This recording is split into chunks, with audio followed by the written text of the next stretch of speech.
Dalawa katao ang pinangangambahang patay sa pagtama ng cloudburst sa India. Patuloy na pinaghahanap ng mga otoridad ang mga turistang inanod na malakas na agos ng tubig sa Chamoli. Ang iba pang detalye sa balitang yan aming ibabahagi maya-maya.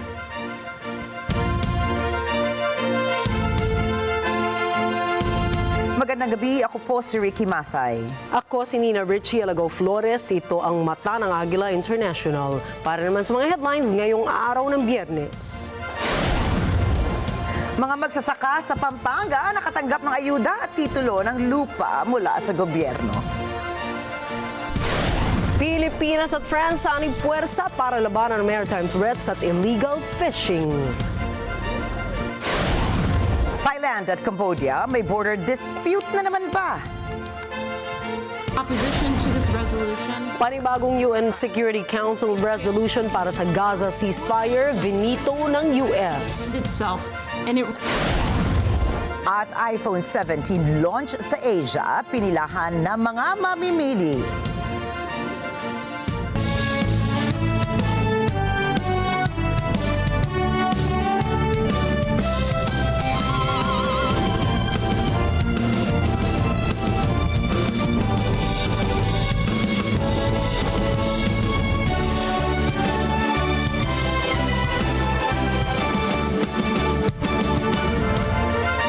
Namahagi si Pangulong Ferdinand Marcos Jr. ng pinansyal na tulong at titulo ng lupa para po yan sa mga magsasaka sa kanyang handog ng Pangulo Program sa San Fernando, Pampanga. Binigyan din ng Pangulo sa mga dumalong magsasaka ang pananatili nito sa kanyang tungkulin na maglingkod ng tapat sa mga mamamayang Pilipino. Dagdag ng Pangulo, nakatuon ang administrasyon sa pagbibigay ng tapat na serbisyo sa kabila ng mga hamon kaugnay sa ulat ng anomalya sa flood control project sa gobyerno. Mga kababayan, sa kabila ng mga hamon na kinakaharap ng bansa, nananatiling nakatuon ang pamahalaan sa aming mandato at tungkulin na maglingkod na tapat. Andito po ang Public Works and Highways Secretary Vince Dizon, nasa kasalukuyan, matamla yung palakpak kasi DPWH kaya pero na kayang-kaya niya, maraming naiwan na problema na ngayon kailangan niyang ayusin. Layunin ng handog ng Pangulo Program na palakasin ang produksyon sa agrikultura sa lugar katulad ng Pampanga para iangat ang antas ng kabuhayan ng mga magsasaka. Kasabay sa pagkakaloob ng mga titulo ng lupa ay ang maayos na proseso ng pagrehistro sa mga benepisyaryo sa tulong ng Department of Environment and Natural Resources o DENR.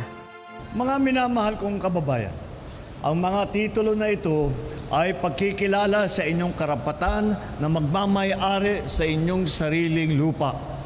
Layunin ng handog titulo program na palakasin ang partisipasyon ng mamamayan sa pangangalaga ng kalikasan. Hindi lang kayo o tayo ang makikinabang sa mga benepisyong ito, pati na rin ang mga anak natin at ang mga susunod na henerasyon na Pilipino. Kasabay rin ng pagkakaloob ng lupa ay ang maayos na proseso ng pagrehistro para sa mga benepisyaryo. Sa hangaring ito, katuwang natin ang lokal na pamahalaan, ang LRA, ang Registry of Deeds. Kasama din natin ngayong araw ang DSWD na namigay ng tigsa 10,000 piso sa 2,970 benepisyaryo na magsasaka.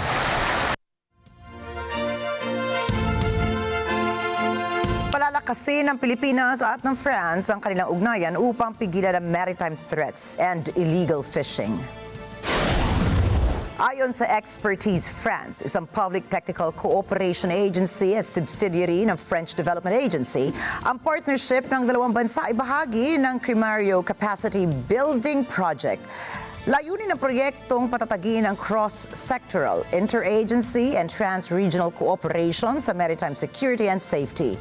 Ito rin ang susuporta sa mga otoridad sa pagresolba sa mga kaso ng illegal, unreported and unregulated fishing. IPINA-DEPORT ng Philippine government ang nasa 100 mga Chinese na sangkot sa Philippine Offshore Gaming Operators o POGO at illegal mining. Ang deportation ay bahagi ng paglalansag sa POGO na naging pugad ng online fraud syndicate ayon sa Presidential Anti-Organized Crime Commission. Sa nasabing bilang, 89 na mga Chinese ay sangkot sa illegal gaming and scam operations habang ang dalawa ay naaresto dahil sa illegal mining. 12 Chinese naman ang pinigil muna at naghihintay pa ng clearance mula sa Bureau of Immigration. Naaresto ang mga ito sa iba't ibang scam hub sa bansa mula 2024 hanggang Pebrero ngayong taon. Pinawalang bisa ngayong araw ni House Speaker Faustino Boji D. III ang travel clearance ni Ako Bicol Representative ZALDY na kasalukuyang nasa Amerika. Sa isang notice na nilagdaan ni D, pinaalam kay Ko na kanselado na ang kanyang travel clearance na makapagpagamot sa USA. Kinakailangang umanong bumalik ng kongresista sa Pilipinas sa loob ng 10 araw upang harapin ang mga alegasyong kinakaharap nito. Kabilang ang pangalan ni Ko sa mga itinuturong sangkot sa budget insertions at mga maanumalyang flood control projects sa Pilipinas. Nakipagpulong ang Metropolitan Manila Development Authority o MMDA sa mga organizers ng gaganaping kilos-protesta laban sa korupsyon at pandarambong sa araw ng Linggo. Ito ay iniatas ni Pangulong Ferdinand Marcos Jr. upang tiyakin na mapayapang maisasagawa ang nasabing aktibidad. Ayon sa MMDA, nagpapakalat sila ng kanilang tauhan para maisaayos ang daloy ng trapiko, magsagawa ng crowd control at rumisponde sa oras ng pangangailangan upang masiguro ang kaligtasan ng mga dadalo. Pinaplano rin ng MMDA na magbukas ng zipper lane sa bahagi ng White Plains Avenue sa EDSA People Power Monument kung sakaling gagamiting parking area ang bahagi ng Temple Drive. Samantala, inalerto ng US Embassy sa Pilipinas ang kanilang mga mamamayan na mag-ingat sa kanilang pagbiyahe sa panahon ng kilos-protesta. Kanila ring hinihimok ang mga US nationals na sundin ang ipinag-uutos ng otoridad para sa kanilang kaligtasan. Sa Linggo ay magmamarcha ang iba't ibang grupo mula sa Metro Manila patungo sa EDSA People Power Monument, EDSA Shrine at sa Luneta para ipahayag ang kanilang saloobin laban sa katiwalian sa gobyerno kaugnay sa flood control projects. Epektibo po sa October 15, ipatutupad ng Land Transportation Office ang same-day release ng mga lisensyadong car plates. Gayon din ang official receipt and certificate of registration o ORCR ng mga bagong sasakyan. Ibig pong sabihin nito, kapag nag-apply para sa plate number at tama at kumpleto naman ang requirements, maaaring ma-release ito mismong araw ng application.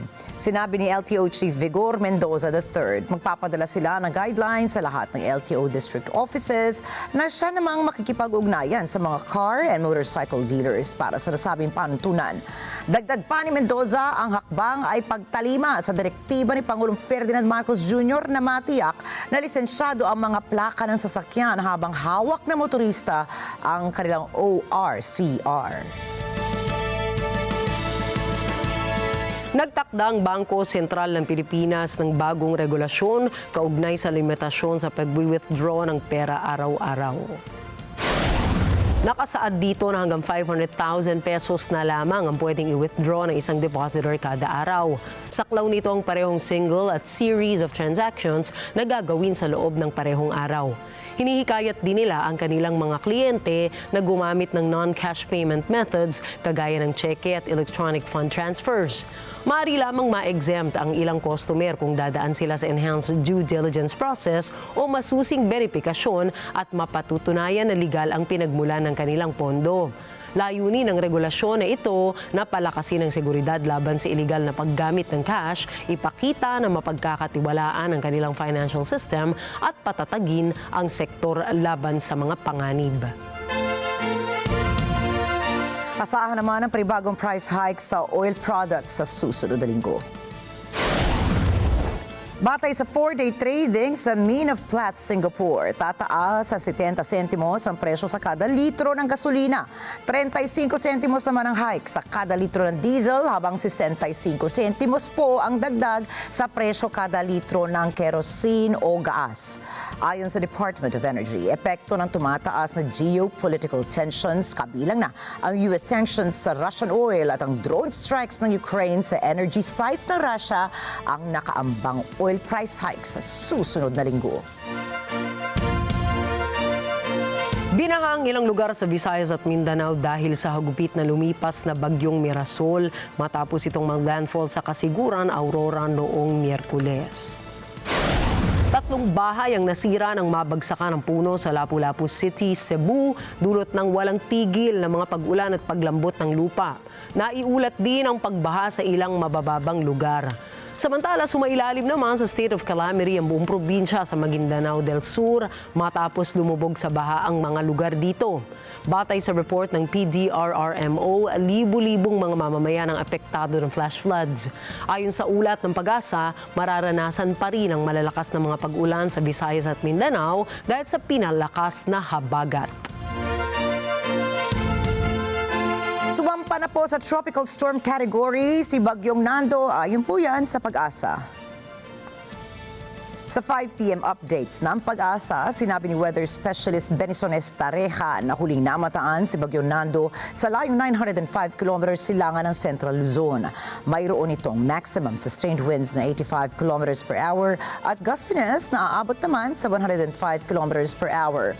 Kumilos ang bagyo sa bilis na 10 km per hour sa direksyong Pakanluran, Hilagang Kanluran. Sa ngayon po, wala pang nakataas na tropical cyclone wind signal sa anumang bahagi ng Pilipinas. Inaasahan naman ng State Weather Bureau na magiging super typhoon si Bagyong Nando pagdating ng araw ng Lunes.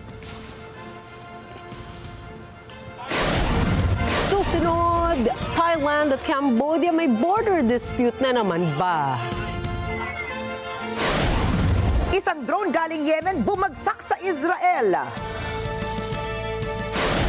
At panibagong UN Security Council resolution para sa Gaza ceasefire, vinito ng Estados Unidos. Yan at iba pang mga balita sa pagbabalik ng Mata ng Agila International.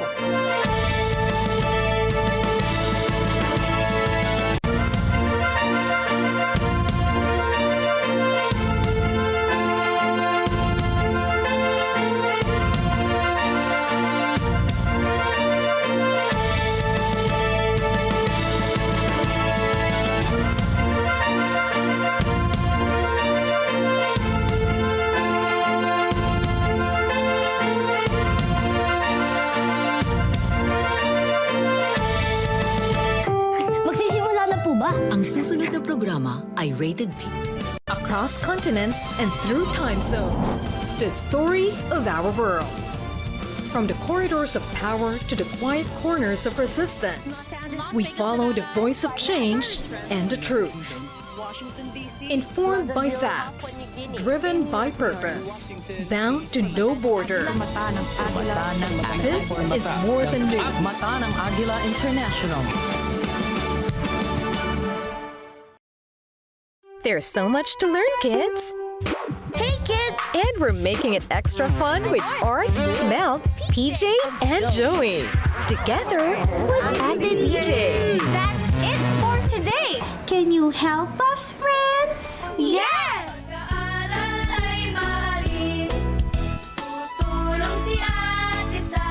Need help with homework?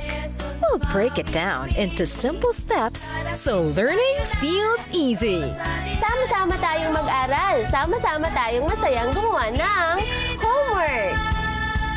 Catch all this and more only on NET25. Let's get together. So NET25.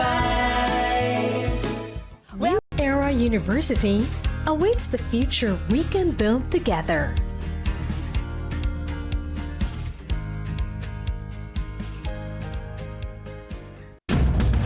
Can you feel it? Do you like it? Do you want it? So good! I love it! Okay, Then buckle up, put the pedal to the metal, and let's ride.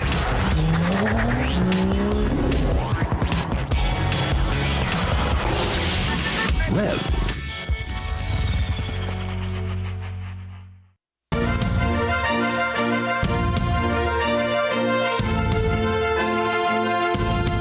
Nagpaputok ng rubber bullets at tear gas ang pulis ng Thailand laban sa mga Cambodian civilians sa isang pinag-aawayang border.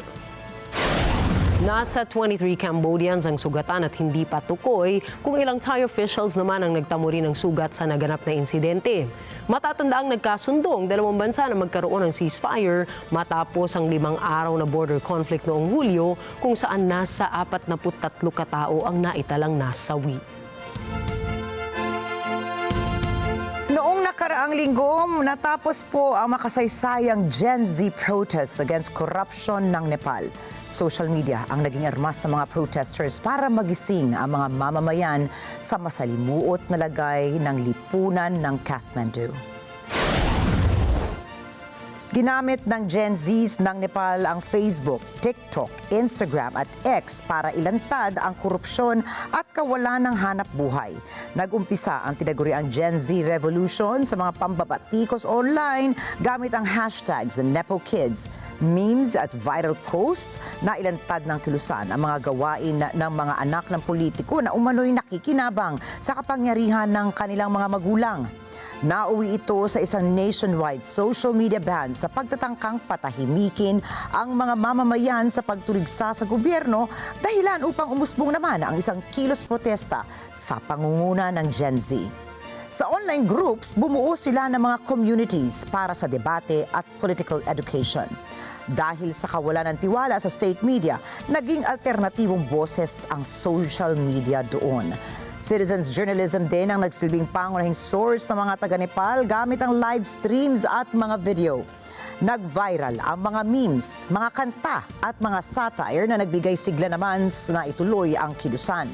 Pinatibay din ang fact-checking laban sa disinformation habang trending na hashtags araw-araw ang nagtulak sa gobyerno ng Nepal na tumugon. Gumamit din ang Gen Z ng BitChat, Signals, SIM swaps at peer-to-peer sharing para makaiwas sa surveillance ng gobyerno. Nepal is ours and its future is in our hands. Jai Yuwa! Jai Nepal! Mula smartphone patungong lansangan hanggang mapabagsak ang pamahalaan na inakusahan ng katiwalian at ayon sa ilang leader, tagumpay ang Gen Z o mga kabataan sa kanilang naging taktika. Nakumpiska ng Taiwan Coast Guard ang Chinese fishing boat na pumasok sa itinakdang restricted waters malapit sa Penghu region ng Taiwan. Nadiskubre ang ilegal na operasyon ng Chinese boat noong isang linggo sa layong 26 nautical miles hilagang kanluran ng Xiaomin.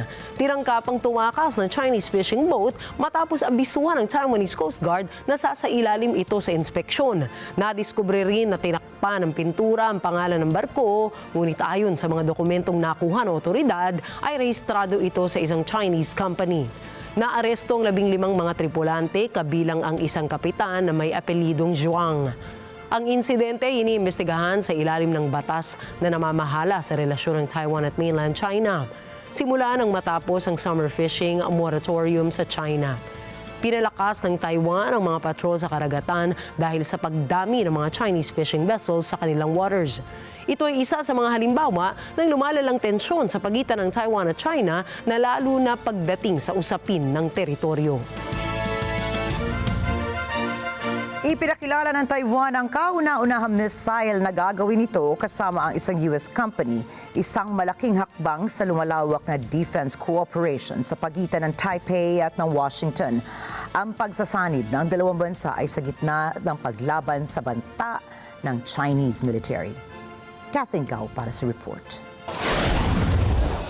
Minamadali ng Taiwan na palakasin ang sandatahang lakas nito. Ito ay sa gitna ng military pressure ng China na nagsasabing pagmamay-ari nila ang Taiwan. Kasama sa sinasabing pag-uudyok ng China ay ang war games nito at ang pagpapadala ng warplanes at warships sa kalapit na himpapawid at katubigan. Sa Taipei Aerospace and Defense Technology Exhibition, idinisplay ng National Chongshan Institute of Science and Technology ang Barracuda 500. Isa itong autonomous low-cost cruise missile ng U.S. defense technology startup na Anduril Industries. 一样，这一次我们跟美方的合作，我们的目的是把他们的软体、他们设计的优点，我们纳入进来。我想在台湾，我们中科院50多年，我们有我们设计的我们的能量，但透过美方的加持，我们能够帮助我们的生产线能够有模组化的设计。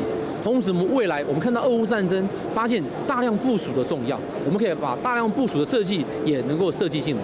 Balak ng institute na mag-mass produce sa Taiwan ng intelligent missile na dinisenyo para sa maramihang pag-atake sa warships. 是对的，这是一个新的尝试，我们就希望能够更快速、更有效去建立我们自己本身的防卫力量，而且是引进最新的科技。那同时在引进的同时，在双方合作的基础之上，我想这是两边都互蒙其利的。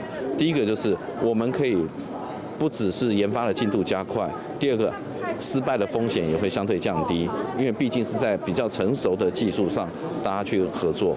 那第二个就是台湾有台湾的优势，尤其在过去几年，我们大概是全世界所有国家针对去红做的最彻底的部分。 Target ng Taiwan na guguli ng 5% ng GDP nito sa depensa sa taong 2030. Ito ay muli sa planong 3.3% sa darating na taon.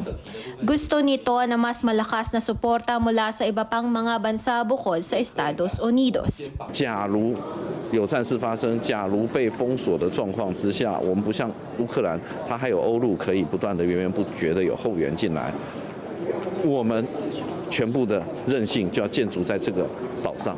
所以这是我们要把 supply chain 完全建在台湾的目标。 Kathleen Gao para sa mata ng Agila International, trusted, connected, on point. Special relationship. Yan ang lagay ngayon ng ugnayang Estados Unidos at UK ayon kina President Donald Trump at Prime Minister Keir Starmer. Ito ay nang matapos ang pangalawang state visit ni Trump sa UK. Si Anna Cui para sa report. Sa isang press conference, iniwasan ni na Pangulong Donald Trump at Prime Minister Keir Starmer ang hindi nila mga pagkakasundo tulad ng issue sa Gaza at wind power. Ito ay bilang pagpapakita ng pagkakaisa ng dalawang bansa. Pero binanggit pa din ni Trump ang tungkol sa paggamit ng UK ng wind power na nagsusupply ng 30% ng elektrisidad ng Britain. We don't do wind because wind is a disaster. It's a very expensive joke, frankly. And we got our energy prices way down. That brought the inflation way down, and now we have very little inflation, and we have a very, very strong economy. So that was very important. Drill, baby, drill. And you have a great asset here, and we spoke about it. It's called the North Sea. The North Sea oil is phenomenal. And lumugda sila ng isang trade deal matapos magpulong noong Huwebes. Kapwa pinagmalaki ni Starmer at Trump ang pagkakaibigan ng US at UK. So this partnership today is a signal of our determination to win this race together and to ensure it brings real benefits in jobs, in growth, in lower bills, to put more hard-earned cash in people's pockets at the end of each month. we're forever joined, and we are forever friends, and we will always be friends. This enduring connection is why I was thrilled that the United Kingdom was the very first country with which we made a historic trade deal, and a very good trade deal. Pero magkaiba ang pananaw ni na Trump at Starmer pagdating sa immigration. Mungkahi ni Trump na gumamit ang Britain ng militar para tugunan ang immigration issues ng bansa. I think your situation is very similar. You know, you have people coming in, and I told the Prime Minister I would stop it, and it doesn't matter if you call out the military, it doesn't matter what means you use, but it's going to destroys countries from within. Sa issue naman ng Ukraine-Russia war, sinabi ni Trump na binugo siya ni Russian President Vladimir Putin. Aniya, bigo siya dahil hanggang ngayon may mga bansa pa rin bumibili ng Russian oil. Para kay Trump, ang mababang presyo ng langis ay parusa sa Moscow. Nakabalik na rito sa US si Trump, haharap ang Pangulo sa world leaders para manalumpati sa United Nations 80th General Assembly sa Martes. Anakui para sa mata ng Agila International, trusted, connected, on point.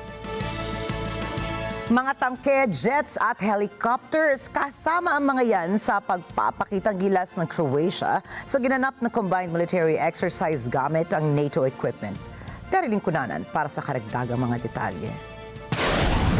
Kasama sa military drills ang hardware mula Yugoslav-era M84 tanks hanggang modern Rafale fighter jets at Kiowa helicopters ng US sa isinasagawang military exercise. Maging ang first-person view OFPV drones, mga sinasabing mainstay sa labanang Ukraine at Russia. Naunang pinabagsak ng Poland ang Russian drones na tumawid sa airspace nila sa kauna-unahang pagkakataon. Ang Poland ay isang NATO ally.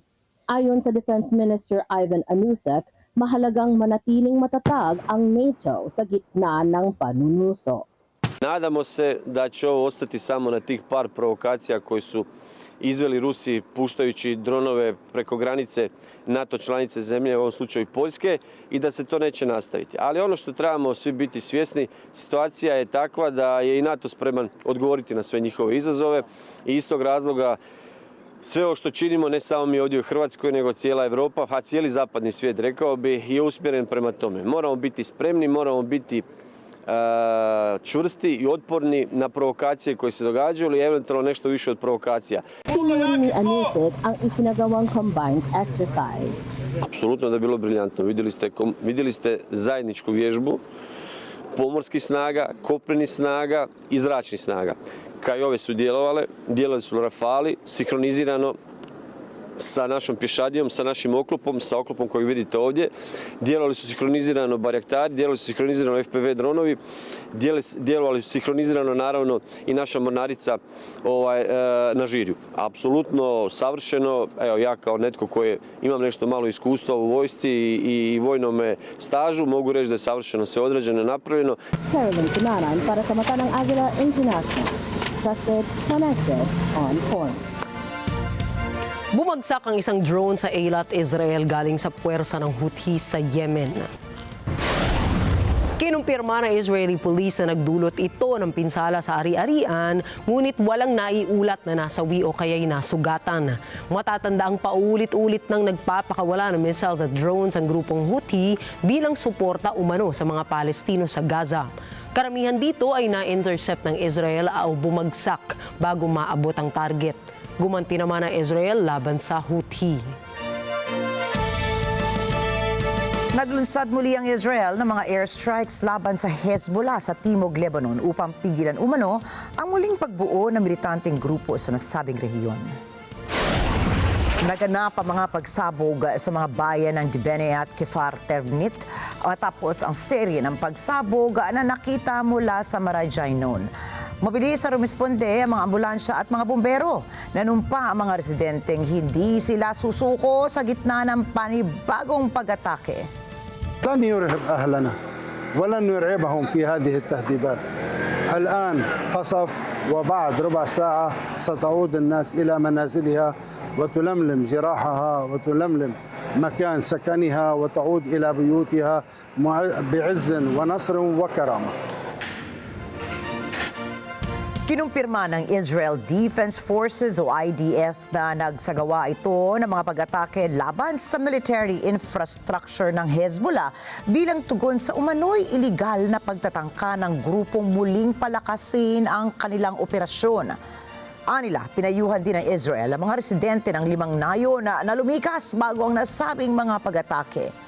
Samantala, tinulugsan ni Hezbollah lawmaker Hassan Fadlala ang pag-atake at sinabing muling pinatutunayan nitong walang bisa ang mga internasyonal at diplomatikong garantiya laban sa tinawag niyang terorismo ng Israel.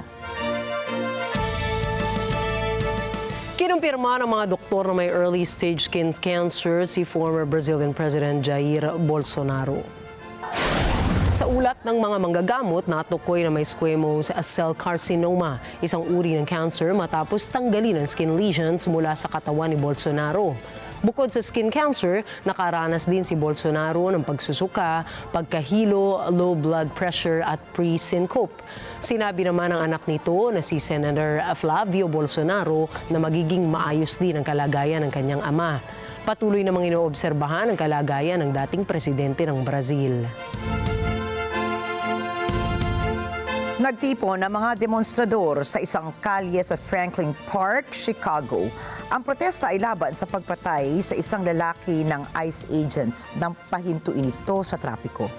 Isang U.S. Immigration and Customs Enforcement agent ang bumaril kay 27-year-old Silverio Villegas Gonzalez noong Biyernes habang sinusubukan siyang detinahin ng mga otoridad. Narito po ang mga karagdagang detalye ng balitang yan mula kay Arlino Campo. The shooting happened here as ICE officers conducted a vehicle stop to arrest Villegas Gonzalez when he drove his car at law enforcement officers. An ICE officer fired at Villegas Gonzalez after being dragged by his vehicle. A day later, protesters gathered along the road to protest the death. Waving a Mexican flag, a protester who only identified himself as Steve says migrant workers are being unfairly targeted. This is not fair for our hardworking people who come out here to this country to earn a living. And I just want to say God bless all. Hopefully it gets best wishes for everybody. Hopefully everything gets better situations. But we just need to stop scaring our people. The Mexican Consulate General says it has been in touch with Villegas Gonzalez's family and that Mexico has asked ICE for more information on the incident. The officer has not been named. He suffered injuries and is in stable condition. The Department of Homeland Security says the agent used what it described as appropriate force. It adds that Villegas Gonzalez had a history of reckless driving. Saturday's protests followed demonstrations on Friday outside an immigration lockup in the Chicago suburb of Broadview. Protesters are upset with the U.S. President Donald Trump's stepped-up immigration enforcement campaign. Armed ICE agents watch from the rooftop of the facility. At street level, several demonstrators confronted ICE agents. Last week, the Trump administration said it has launched an immigration enforcement action in Chicago and other parts of Illinois called Operation Midway Blitz. Details about its scope and nature remain unclear. Arlino Campo from Atanang Agila International, trusted, connected, on point. Nabigong muli ang UN Security Council sa pagpasa ng resolusyon na nananawagan para sa agarang ceasefire sa Gaza. The result of the voting is as follows. 14 votes in favor, 1 vote against, 0 abstentions. The draft resolution has not been adopted owing to the negative vote of a permanent member of the Council. Nangyari ito matapos i-veto muli ng Estados Unidos ang naturang panukala 14 votes against 1 kung saan nangangailangan ng buong pag-endorso ng 15-member council ang isang resolution bago ito formal na maipasa. Ang resolusyon na nanggaling mula sa 10 member states ay nananawagan para isang immediate, unconditional at permanent ceasefire sa Gaza, pati na rin ang pagtanggal ng restrictions sa ayudang pumapasok para sa mga Palestino roon. Dagdag pa rito ay hiniling din ng konseho ang agarang pagpapalaya ng lahat ng mga bihag na hawak ng Hamas at iba pang grupo. And this week, Israel struck Gaza City Children's Hospital. Newborn babies in incubators and children on dialysis should not be under bombardment. We urge Israel's government to end the bloodshed, which has already cost the lives of 65,000 Palestinians, and to immediately lift its restrictions on the entry of aid and allow the UN and humanitarian agencies to save lives. 主席，中方对今天的表决结果感到非常失望。加沙冲突延宕已近2年，造成前所未有的人道灾难。安理会一次次试图做出努力，却一次次被美国强行阻拦。我们不禁要问：到底还要有多少无辜生命逝去，加沙才能实现停火？ L'extension et l'intensification de l'offensive israélienne au centre-ville de Gaza. Cette offensive a déjà provoqué le déplacement forcé de 300 000 personnes.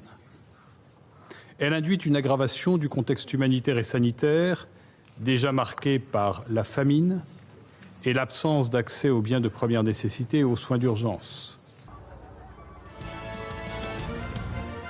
Ito na ang pang-anim na beses na nagbotohan ng Security Council para sa pagpasa ng resolusyon para sa isang ceasefire sa Gaza at ito na rin ang pang-anim na pangharang ng Estados Unidos sa naturang mosyon. Dahil rito, maibabasura na ang resolusyon na ikinadismaya naman ng United Kingdom, France, Russia, China at Denmark.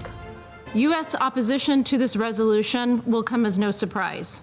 It fails to condemn Hamas or recognize Israel's right to defend itself, and it wrongly legitimizes the false narratives benefiting Hamas, which have sadly found currency in this council.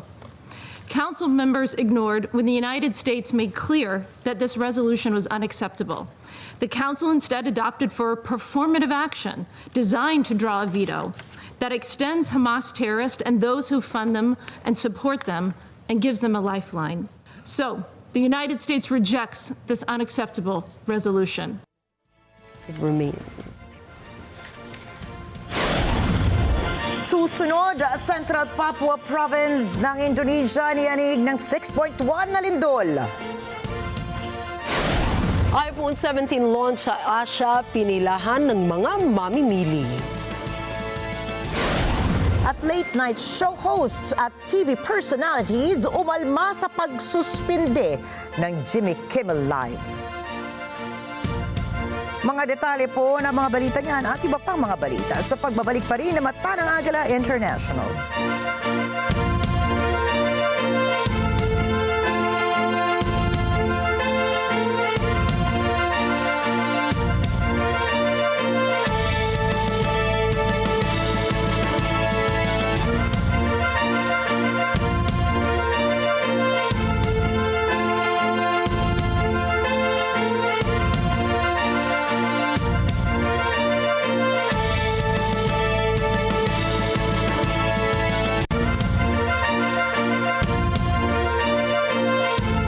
In today's fast-paced world, stress can easily take over our minds and bodies. But sometimes, all it takes is a deep breath, a pause, and a moment of calm to bring back our balance. This week, we'll explore simple yet powerful ways to relax, from soothing activities to peaceful practices that refresh the body and clear the mind. Huwag palampasin ang makabuluhang talakayan dito sa Ito Ang Tahanan. Tuwing Sabado at Linggo, alas 8 ng umaga, dito lang sa TV radio programs ng NET25 at Radyo Agila. Let's get together sa NET25. Ang kasaysayan ay malaking bahagi ng ating kasalukuyan. Ito'y binabalikan para tayo'y may matutuhan. Sama-sama nating alalahanin ang nakaraan. Tayo na at mag-fast forward sa LTE. Love, Tony Pet and ARAW Fang. Lunes hanggang Biyernes, alas 7 ng umaga sa NET25.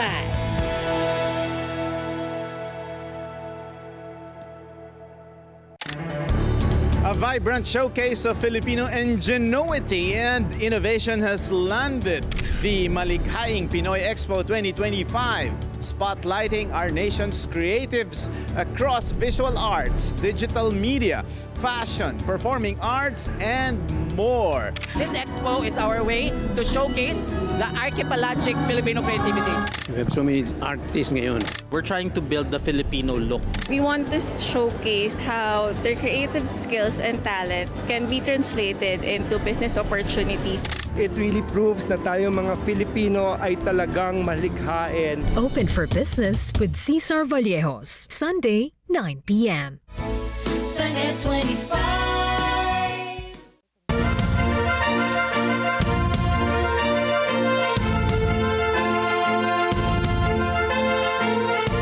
Pinangangambahang aabot sa 12 katao ang namatay sa cloudburst o matinding pagbuhos ng ulan sa Uttarakhand, India. Ayon sa lokal na ulat, aabot sa 33 kabahayan ang apektado ng sama ng panahon, habang nasa 20 katao naman ang sugatan at mahigit sa 200 katao ang apektado ng kalamidad. Patuloy na hinahanap ng mga rescue teams ang 10 individual sa bayan ng Chumoli matapos tangayin ng rumaragas ang baha doon. Naka-alerto ngayon ang District Magistrate at ang Senior Superintendent Police para i-monitor ang sitwasyon sa rehiyon. Inaasahang darami pa mga taong apektado ng nasabing kalamidad. Tumama naman ang malakas na magnitude 7.8 na lindol sa Kamchatka Peninsula ng Russia. Ayon sa US Geological Survey, may lalim ang lindol na 10 kilometers na tumama alas 2:58 ng umaga. Dahil rito ay naglabas ng tsunami warning ang US National Weather Service's Pacific Tsunami Warning Center sa Hawaii. Sa kabila nito, nilinaw ng PHIVOX na wala silang itataas na anumang tsunami warning matapos ang lindol sa Russia. Niyanig ng magnitude 6.1 na lindol ang Central Papua Province ng Indonesia. Ayon po yan sa US Geological Survey. Natagpuan ang epicenter ng lindol sa layong 28 kilometers silangan ng bayan ng Nabire at may lalim na 24 kilometers. Ayon kay National Disaster Mitigation Agency spokesperson Abdul Muhari, nakapinsala ang lindol sa mga pampublikong pasilidad. Subalit, sa kabila naman ito, walang napaulat na nasaktan sa kalamidad. Pinag-iingatan ng ahensya ang publiko sa inaasahang aftershocks matapos ang paglindol. Pag-iwas sa mga immoral na mga aktibidad, yan ang dahilan ng Taliban kung bakit bawal ng internet sa isang lugar sa northern Afghanistan. Si NJ de Guzman para sa report. Ipinatupad ng Islamist movement na Taliban ang internet ban sa northern Afghanistan. Ito ang kauna-unahang pagbabawal ng paggamit ng internet mula nang mamuno ang Taliban sa Afghanistan noong 2021. Kasunod ito ng pagbabawal sa mga batang babae na pumasok sa high school at sa mga kababaihan na magtrabaho sa iba't ibang mga larangan. Sakop ng ban ang 5 mga probinsya: Kunduz, Badakhshan, Baglan, Takhar at Balkh. Limitado ang pagbabawal sa lahat ng internet connections gamit ang fiber optic cable. Matatandaan na nagpahayag na ng pagkabahala ang Taliban administration sa online pornography at flirtation. Gayunman, para sa mga apektado, hadlang ang ban na ito sa maraming aspeto ng pamumuhay nila. قطع اینترنت خانه به خانه تأثیر منفی در تمام بخش‌های زندگی می داشته باشد. بخش عمده‌ای از خدمات ملکی مانند توزیع تذکره، پاسپورت، سیستم بانکداری با اینترنت ارتباط دارد. امروز روند آموزشی همگان به ویژه افراد دارای معلولیت مخصوصا نابینان ارتباط نزدیک با اینترنت دارد. کتابخانه‌های آنلاین در شفاخانه، بخش خدمات درمانی آنلاین، تجارت آنلاین که اخیراً معینیت امور جوانان وزارت اطلاعات و فرهنگ آغاز کرده بود. At dahil sa negatibong epekto ng ban sa edukasyon, nakikiusap ang ilan na ibalik ang internet sa kanilang lugar. شما می‌فهمید که یک بخش زیاد از آموزش و پرورش از طریق آنلاین و اینترنت صورت می‌گرفت. با قطع اینترنت جوانای ما، دخترای ما، بچه‌ها از آموزش و پرورش آنلاین دور می‌باشند. دیگه این تبعات بسیار مختلف می‌داشته باشه. برای همه معلوم است. دیگه ما خواهش می‌کنیم از مسئولین امارات اسلامی که بازنگری بکنن و اینترنت دوباره وصل بکنن. NJ de Guzman para sa mata ng Agila International, trusted, connected, on point.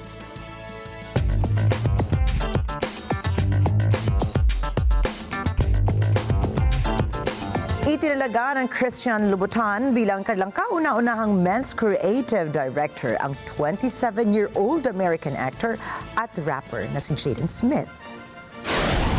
Ayon kay Louboutin, magiging malaking tulong ang kakaibang style at malikhaing pananaw ni Smith sa pagpapalawak ng kanilang men's collection.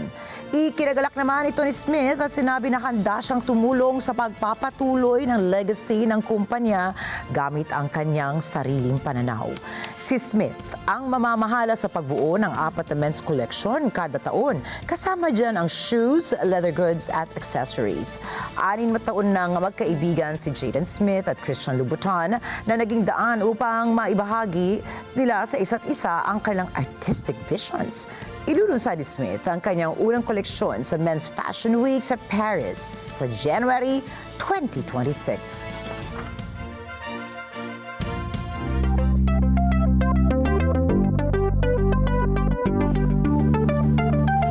Inilunsad ng Huawei at ang Huawei Automobile Group o JAC ang kanilang bagong electric luxury vehicle na Maestro S800. Sa loob lamang ng 3 buwan ay nakapagtala ito ng mahigit sa 12,000 mga pre-order sa merkado. Naging patok ito dahil sa mas mababang presyo nito kumpara sa kanyang Western luxury rivals katulad ng Rolls-Royce, Phantom o Maybach S-Class. Nakilala rin ang Maestro dahil sa kanyang technological advancements at luxurious interior design. Kabilang rito ang katulad na Starry Sky ceiling ng Rolls-Royce, ang 800-volt ultra-fast charging, 670 kilometers travel distance mula sa kanyang tri-motor BEV and E-Rev systems at ang 1.5-liter turbocharged engine. Pinilahan sa Mumbai, India at Beijing, China ang mga Apple stores dahil pwede nang mabili doon ang iPhone 17. Ngayong September 19 ay maagang pumila ang mga iPhone fans para kanilang mapasakamay ang latest release ng iPhone. Hindi lang hit ang iPhone 17 sa India at China, kundi maging sa Thailand, Singapore at sa ibang bansa sa Asia, mataas din ang demand nito. Sa China, nagkakahalaga ng 9,999 yuan ang isang Pro Max model. Sa ngayon, inaasahan ng mga analysts na malaki ang tsansang maging best-selling model ito ng 17 series ng Apple. Kasabay rin ng release ng iPhone 17 ay ang launch ng iPhone Air, ang tinaguriang slimmest model ng iPhone. Mabibili ang iPhone Air sa halagang $999.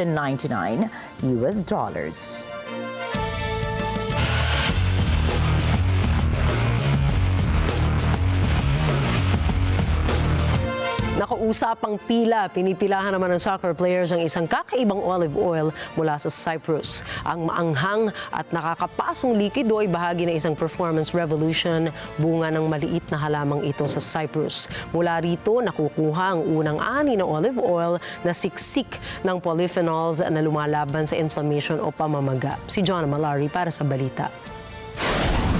Naniniwala ang soccer players na nakakatulong ang olive oil na ito para mabilis silang makarecover at makapaglaro ng mas mabuti.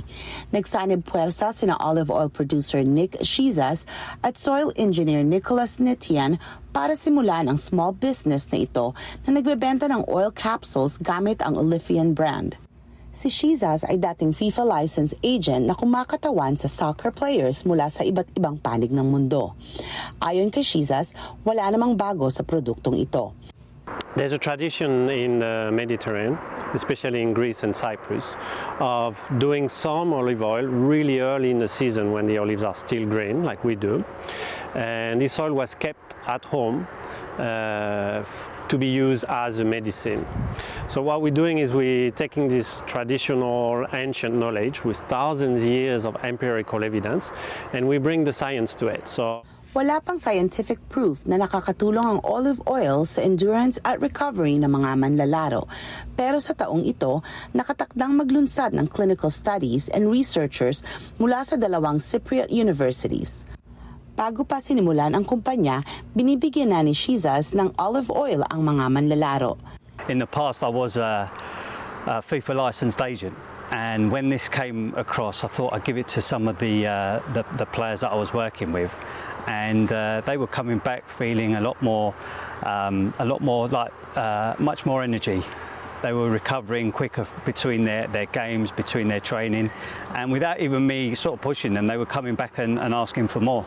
Nagsusupply ang kumpanya sa mga manlalaro, kabilang ang soccer players sa prestihiyosong Premier League ng England at isang cycling team na kasali sa Tour de France.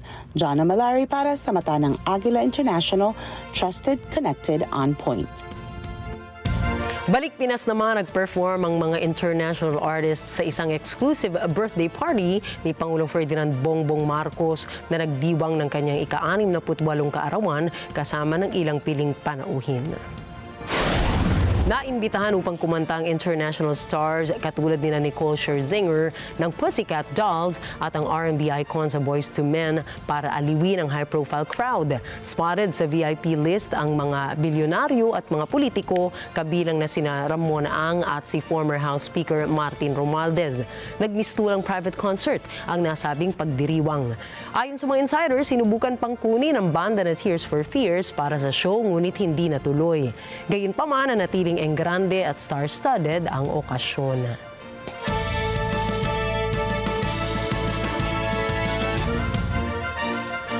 Sa ibang balita, going green ngayon ang isang kumpanya sa Taiwan dahil sa inisyatibo nilang gawing tela ang mga banana plant. Ayon kay Nelson Yang, ang may-ari sa Yang's Farm to Material, kanilang ginagamit ang parte ng banana plant na tinatawag na pseudo-stem o tangkay mismo ng halaman para maging sangkap sa tela. Paliwanag pa ng negosyante, ang mga pinong fibers ng tangkay ng banana plant ay maaaring maging yarn kung saan ihahalo ito sa cotton para maging medyas o kaya'y leather. Para kay Mr. Yang, malaking potensyal bilang negosyo ang saging dahil dominante ang naturang prutas sa Taiwan. Sa huli, umaasa si Mr. Yang na tatangkilikin ito ng mga apparel companies dahil kumpiyansa siya na ang banana fiber ay magiging patok sa textile industry sa Taiwan. 那香蕉纤维在耗水量、吸水性还有供应稳定性都优于一般的棉花，未来应用潜力大。不过还要打进国际市场的话，还是需要一些像第三方认证啊，还有 LCA 的报告。我们的建议是，它可以建立自己香蕉丝的一个规格标准，还有它也要确立它自己的品质的一致性，还有像是提供一些量化的数据，只要补强这一些。 就可以争取更多的品牌的信任跟采用，也可以成为我们台湾在生殖纤维的新亮点。 At sa Chongqing, China, hindi po bituin kundi mga drones ang nagsilbing tanglaw sa madilim na papawirin ng syudad. Aabot sa 5,000 drones ang lumipad para isagawa ang isang light show upang ipakita ang magagandang tanawin sa China. Layon nitong itampok ang yamang kapaligiran sa China sa pamamagitan ng state-of-the-art technology. Kabilang sa mga imahe ng tanawin na binuo ng mga drones ay ang Wushan Mountain, ang Stonefish sa Bailiang Underwater Museum at ang tourist attraction sa Shibashao, ang Yangtze River Basin.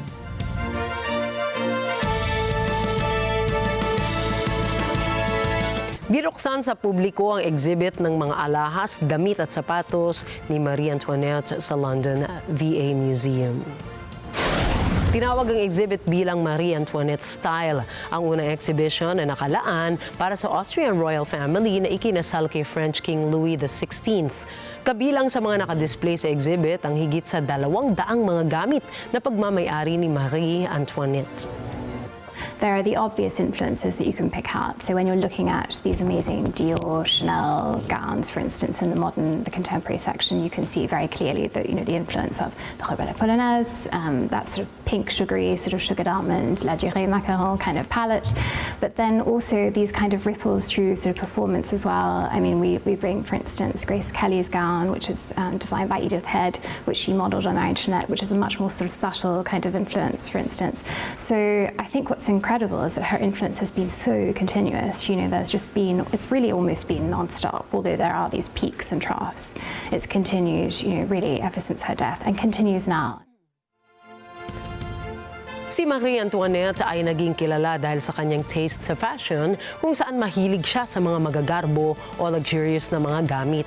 Taong 1793 naman ang pinatay siya kasama ang kanyang asawa noong kasagsagan ng French Revolution.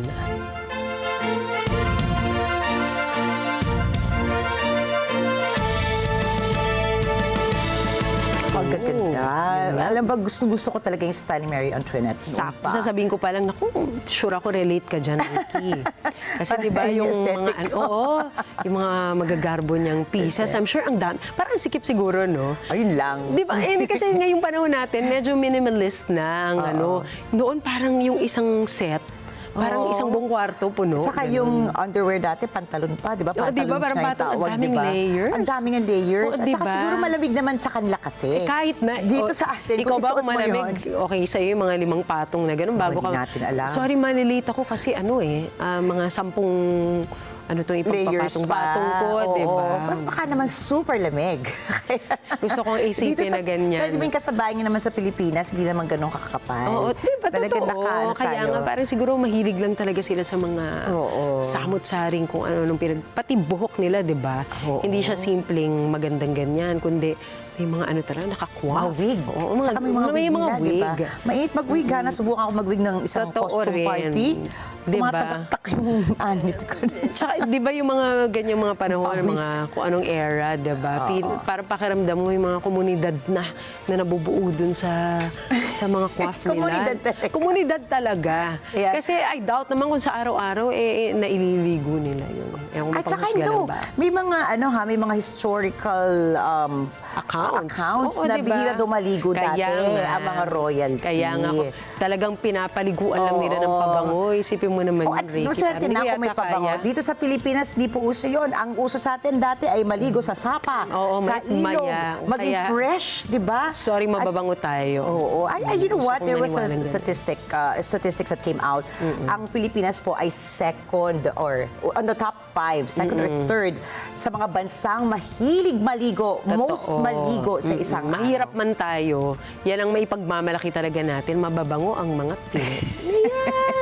Ayan. At saka ngayon, hindi na uso. Sinesenyasan ka na. Sinesenyasan na ako. Ako rin pala. Tayong dalawa pala. Ayan. At sana po ay maging green din ang inyong weekend. Tama. Kung dahil akalain nyo, thank God it's Friday. Dahil napag-usapan nga natin kanina, now the revolution is green. Sana kung saan man kayo mamasyal ngayong weekend, isipin pa rin natin ang ating kalikasan at kapaligiran. Lagi maging mindful, di ba? Para sa future din naman nating lahat yan. Tama. Happy weekend. So, with that, happy weekend everybody. Magandang gabi at narito po kami para maghatid ng balita sa anumang dako ng mundo. We will see you again on Monday. See you on Monday. Happy weekend. Ako po muli si Ricky Matay. Ako si Nina Richie Alago Flores at ito po ang mata ng Agila International Trusted Connected on Point.